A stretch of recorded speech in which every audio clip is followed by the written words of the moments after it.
Yeah.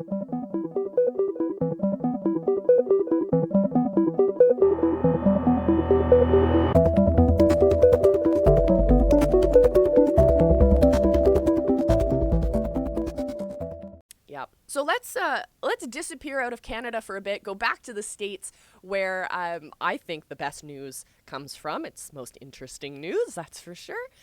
But someone who I absolutely adore and yeah, is Ruth Bader Ginsburg. She is a Supreme Court justice in the States. She's, I think, the oldest judge at the moment, and I hope that she continues on forever.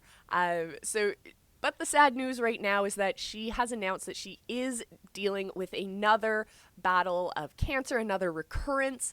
This has been going on for the past couple months, but we've seen her in and out of hospitals over the past couple years dealing with this. But the cool thing about Ruth Bader Ginsburg is, yeah, you see the photo of her here. She looks like this frail old lady who's this intellectual judge, but yo, her workout schedule is probably harder than most of you listening right now.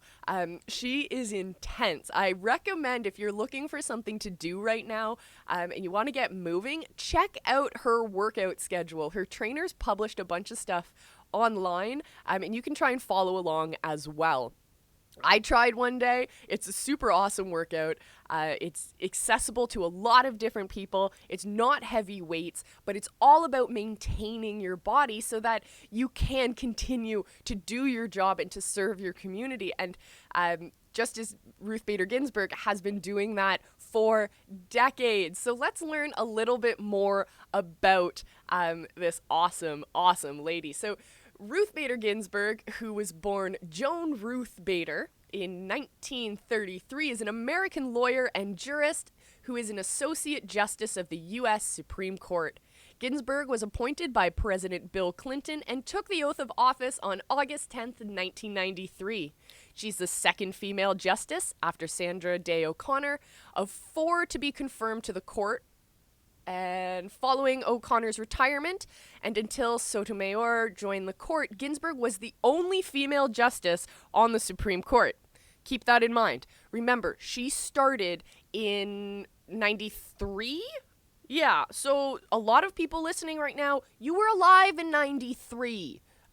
Yeah, and until that point, we barely had a history of women on the bench.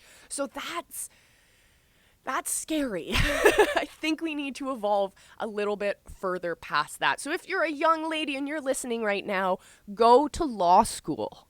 Go be a justice. Like, go pursue that, because it's a possibility. It's a real career. It's a way that you can change the world. Just saying, we need more of you out there. So Ginsburg was born in Brooklyn, New York. She saw a lot of tragedy in her life. Her sister and her mother died when she was very young.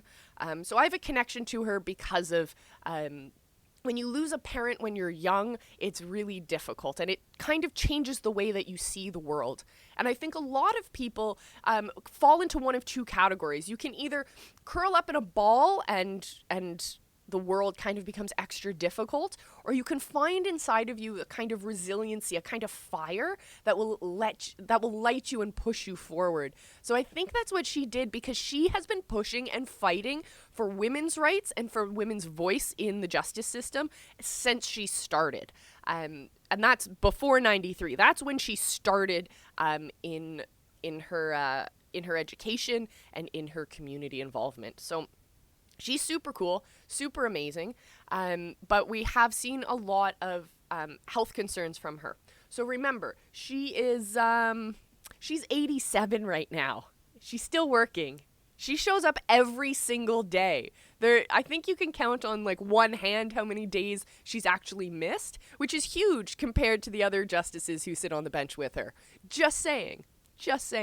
No excuses there. So we wish the best to Ruth Bader Ginsburg as she recovers from this. We saw her head into the hospital recently to deal with a stint that was put in, but now we're dealing with a recurrence of her cancer. So as we always like to say, fuck cancer.